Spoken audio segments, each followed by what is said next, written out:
Bonjour les Casimirennes et bonjour les Casimirois. Nous sommes le 1er novembre et à cette date, il y a du changement. La tolérance annoncée par le gouvernement sur la loi Montagne, qui s'est tenue du 1er novembre 2021 au 31 octobre 2023, va s'achever.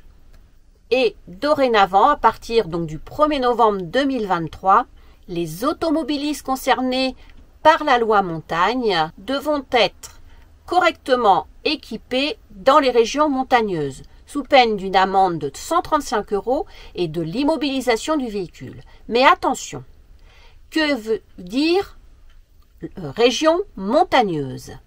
Voici la carte des départements concernés par la loi Montagne. Les départements concernés sont ceux en rouge.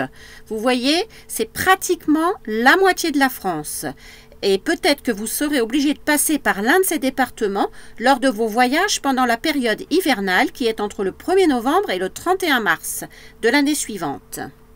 Que dit cette loi Montagne? L'équipement obligatoire à avoir dans son véhicule ou sur son véhicule est le même pour les 3 catégories de véhicules immatriculés, c'est-à-dire les véhicules de tourisme et de transport de marchandises de moins de 3,5 tonnes, les véhicules de tourisme et de transport de marchandises de plus de 3,5 tonnes mais sans semis ou remorque, et ce qui reste, les véhicules de tourisme de plus de 3,5 tonnes et les véhicules de transport de marchandises avec semis ou remorque. Quels sont les équipements obligatoires? 2 possibilités. D'abord, ceux qui sont installés directement sur votre véhicule. Il s'agit des pneus hiver 3 PMSF, c'est-à-dire ce sont les pneus neige ou les pneus 4 saisons. Et la deuxième possibilité, ce sont les équipements amovibles et bien évidemment installés sur votre véhicule en cas de neige sur la route. Ce sont les chaînes à neige ou les chaussettes à neige. L'un ou l'autre dispositif est accepté. Où doivent-ils être installés? Eh bien, ils doivent être présents au moins sur les 2 roues motrices. Si vous souhaitez avoir plus d'informations sur le type de chaîne ou de chaussettes, de système amovible à mettre sur votre camping-car, n'hésitez pas à aller voir notre vidéo sur le camping-car à la neige. Alors bien évidemment, cette vidéo est un petit rappel de ce que dit la loi. Elle est bien évidemment informative, elle n'est pas complète. J'ai essayé de faire quelque chose de très facile à comprendre.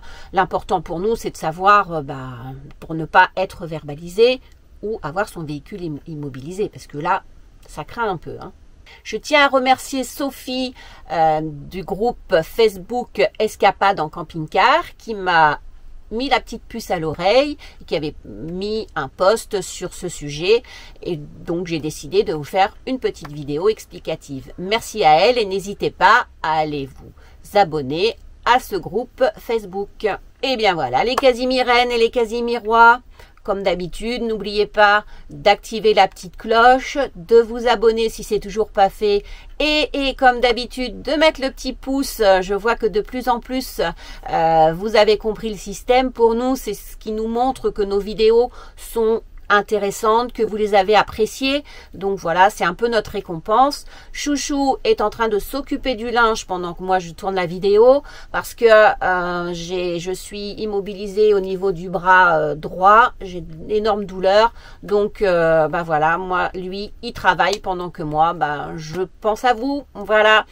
Allez, bye bye les Casimirennes, bye bye les Casimirois et à dimanche pour la prochaine vidéo.